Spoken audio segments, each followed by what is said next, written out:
Welcome back to another video about the 2AR swapped MR2. This time, we're talking about batteries. All the problems I've had in the last 8 months or so since I finished the swap.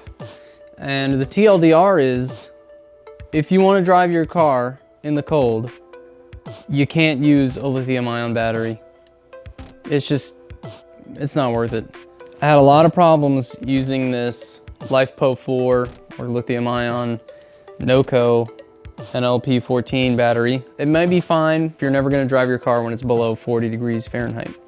But if you are, it can damage the cells, apparently, and break your battery, which for me is unacceptable. This battery has 4 amp hours, which means that if you sneeze on the electrical system in here, the battery dies. So this thing has keyless entry, and that system is always listening to hear if, you know, or see electromagnetic radiation, I guess I'll call it seeing. It'll see if somebody hits the button. And I averaged around like 10,000 to 5,000 miles a year with this car. And this year I averaged 2, mostly due to like charging problems or it being randomly dead when I went to go take it out or something to that effect. And no more! I got stuck at work and my wife had to come with a battery charger and I jumped myself and got home, and it's just stupid. I was like carrying a jump pack around and I had to use it many times. And yeah, I'm just tired of it. It's not dailyable. Now, having one of these little lithium-ion batteries is awesome because it weighs nothing. I removed the original battery from this car and installed this, and it saved like 40 pounds, which is like similar to the roll bar or like deleting the whole soft top. So it's a massive weight savings to just delete 40 pounds off this car. But a light battery in a car that doesn't start, not very helpful, because a car that doesn't start doesn't handle very well and it doesn't go very fast. So instead of this NOCO, we are going to go with something a little more traditional. This is Yuasa. This is one of the best powersports battery brands, and this is an AGM battery, which means orientation doesn't matter. It's not going to leak battery acid. But this is a traditional lead acid battery. It is heavy.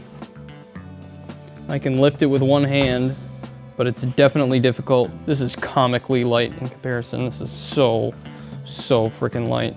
So they do have their place. It's just not in my daily driver. This would be great for a race car or something you barely start. It just kind of needs to keep the car going. Do some research into sodium batteries as well if you need a battery for your race car or even possibly a street car, because those do have better low temperature performance, so I've heard. I might like run a lithium ion battery for time trials or autocross or something, and then otherwise run this, or like run this in the winter and run one of these in the summer or something like that. But I would get a way bigger size than this 4 amp hour NLP14. I would get like the largest one they make or something like that, because this is just, it's too small. But in Virginia, it was 20 degrees for like 2 or 3 weeks straight, and I was trying to drive this every day, and it just, like in the morning I'd go to start the car, and I mean, shoot, it was like 10 degrees or whatever sometimes, and I was cranking it over and over again, which apparently, yeah, is bad. That'll break your battery, newsflash, to get it to start. And I don't want to deal with that. I would much rather have a battery that just works in all temperatures, because that's how I use my car. I use my car in all temperatures. I use it all the time. I would love to get a set of Blizzaks for this thing and drive it literally all year round in all weather. But with that lithium-ion battery, it's just absolutely a deal breaker. This thing is definitely bigger, it's taller, so I think I'm gonna end up putting it on its side in one orientation or another. But first I'll unbox it and then we will get into that. Got battery hardware here. This is the worst thing about these stupid powersports batteries, are these little damn threaded nut spacer things that go inside the battery terminal posts. I freaking hate these. They always like wiggle around and they're so annoying to use. The battery terminals on the NOCO were actually really nice. Yep, well, the first thing I'm gonna do is take the old battery out and get a look at the differences between the two. So this is pretty much my battery mount for this thing. and I'm going to have to completely redesign it. This is pretty much the simplest thing I could think of. I found 2 bolt holes that already existed in the subframe. I took a single plate, I welded these 2 pieces of angle onto it, and it held the battery down. However, every time I had to remove the battery, which was all the time because this battery constantly gave me problems, I even warrantied the first one that I had. Anyway, in removing the battery so many times, I realized that having to undo 2 bolts and like remove the bracket from the car like kind of sucked. Let's take the battery and put it where it's gonna go. Oh God, no. It is much heavier. I will say that. Ow, my hand. All right, so we have the battery in approximately the same spot that the other one used to be in, and I kind of like it, but I'm pretty sure that I'm gonna want this battery down like this. So while it did fit standing up the way the other battery was almost a square. So it didn't really matter if it was upright or on its side. This battery, the weight will be lower if it's on its side, so it's gonna be on its side. With that decided, now I just need to figure out where exactly on the subframe is the best home for it, and I'm pretty sure it's gonna be something like this. So I think the only other semi-reasonable layout is this, and I don't prefer that. I'd rather those terminals not be all the way under there. I'd rather them be out here, where there's pretty much nothing else going on. And then I want the terminals far away from the subframe, so I'm pretty sure I don't want it face down. I think I'm gonna end up with it being face up like this. So if we note the new position of this battery, we've got a bolt hole right there we can use, and we've got some bolt holes on the other side we can use as well. So I think I want to build like a tray beneath the battery and then have something rubber go over the top. I know that's kind of a more similar style to what the OEMs do. In fact, maybe I'll just like cut the inside part here and bend it into a box. I think it'll be a lot nicer when I have to remove the battery if I just have to undo the terminals and then undo a little strap. So that should be an upgrade from this situation that I had before. So now we'll figure out the best way to turn this into a rectangular tray. I'm kind of thinking I'll cut like diagonal carrots out of it and then fold it. Otherwise I've got to like cut it diagonally and then weld it all together. And bending it is probably better if I can make that work.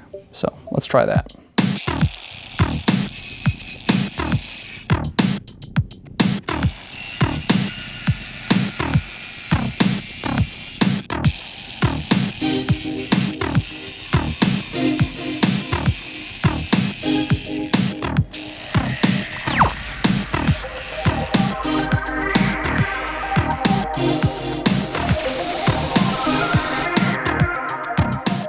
It's not quite 90 degrees, but it's damn close.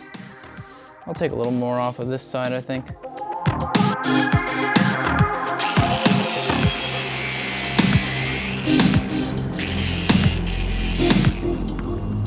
All right, in the moment of truth, see if we're on the right track, and it sure as hell looks like this is gonna work. Just gotta do this 2 more times, and then kind of cut that up and weld it together, and weld all the corners as well, and we'll have a perfect little box to hold this battery. And then I just need to weld on some tabs or something that'll go into the screw holes that are in the subframe. Hell yeah, let's keep going. But probably I'm gonna go to bed now. But when I get back to this, I'll keep going and I'll finish and it'll be awesome. All right, well, we've got our battery bracket cut. I just did the same thing on the other corners and then shaved this down so that it fits tightly around the battery. And then I made these marks so that I knew with the battery in, this is the shape that makes it perfect. So with that being done, I can go ahead and tack weld this together and test fit it and make sure that it works, and then I can seam weld it.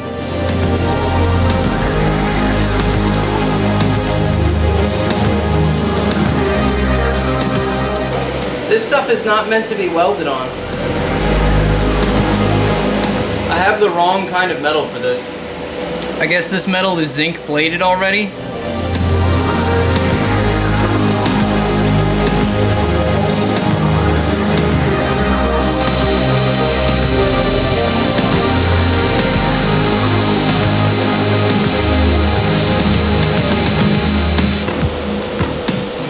try to weld on zinc-plated steel, kids.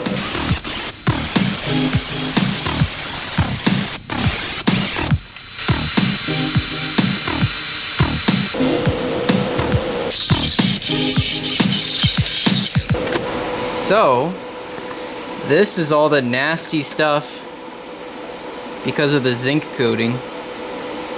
Here's the front of that. Obviously I could weld it a little more, but it is one solid piece of metal.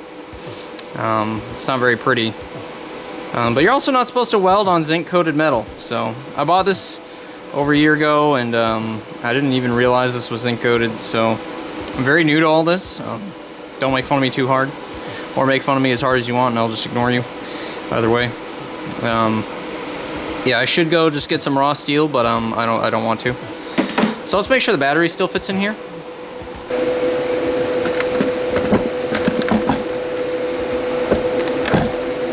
Aha, it does fit, but it's very hot. So I don't want it to melt the plastic of the battery. But it does fit, so that's good. Now let's make sure it fits in the car. Which, basically, of course it will. It's the positive leads are in the way, but yeah, that's where it goes. It's gonna sit right like this.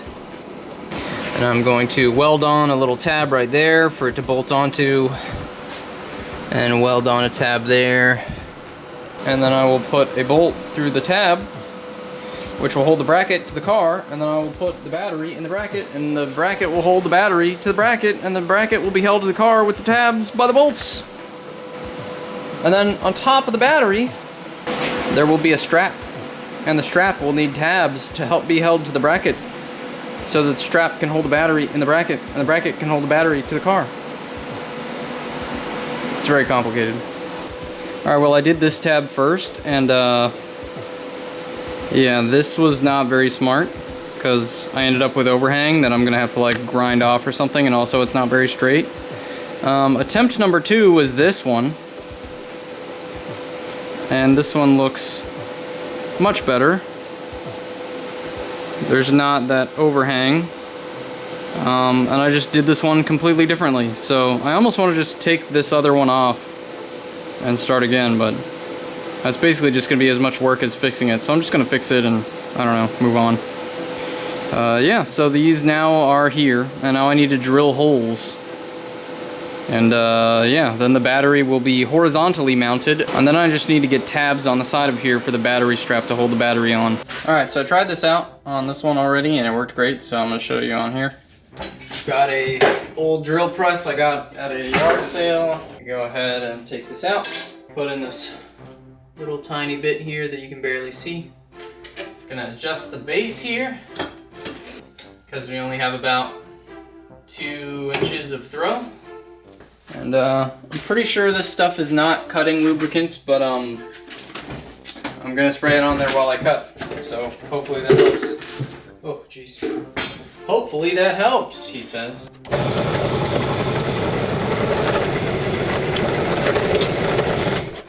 Okay, as you can hopefully see now, we have a pilot hole. And now we are simply going to put a bigger and bigger drill bit in over time. The drill bit I just used earlier is on the ground over there somewhere. Which, in the current state of this garage, basically means it's gone.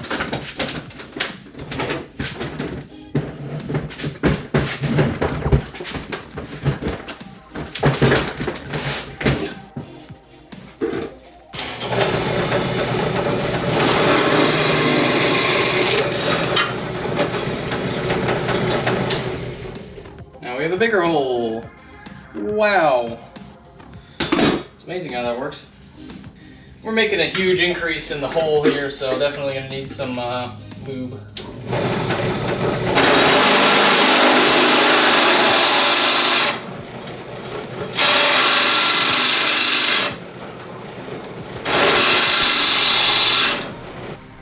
Oh, hey there. You fell asleep on the job?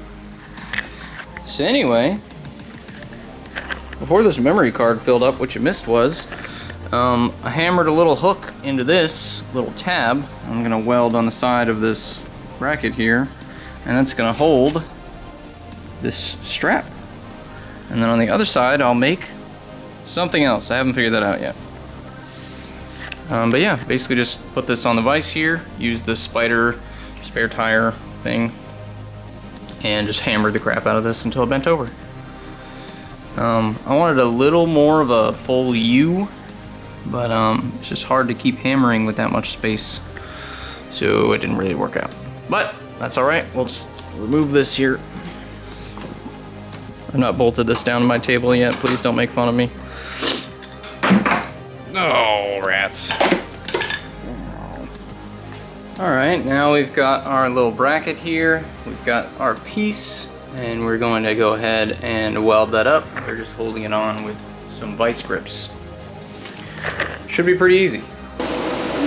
Whoa, I tack welded it. Now I just need to rest of the welded it.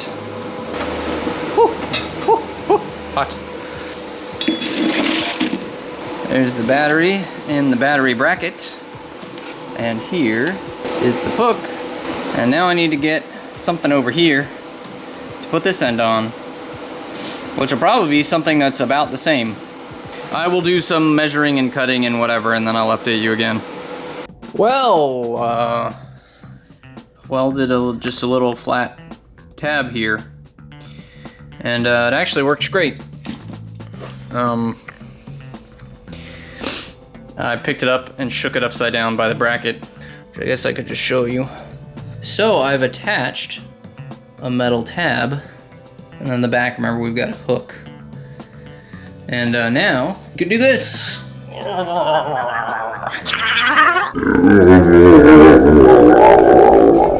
So basically the bracket is done. I just have to paint it. But first, let's test fit it in the car.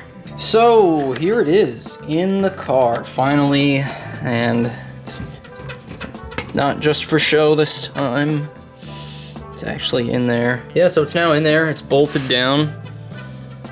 These are M8 125 holes that I utilized here, and the one in the back over there was a little rusty, and I had to hit it with a tap to get it to work. But yeah, this is what I needed to do to get this car running again. So it's basically done.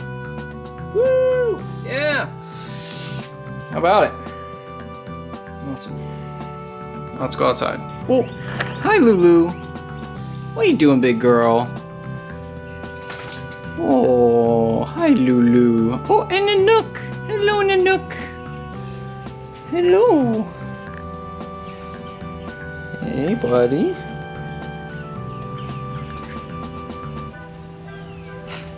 You guys got to get out of the way. I'm trying to start my car. I'm gonna start my car, you guys. You little rascals.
I started right up. That couldn't have gone better. So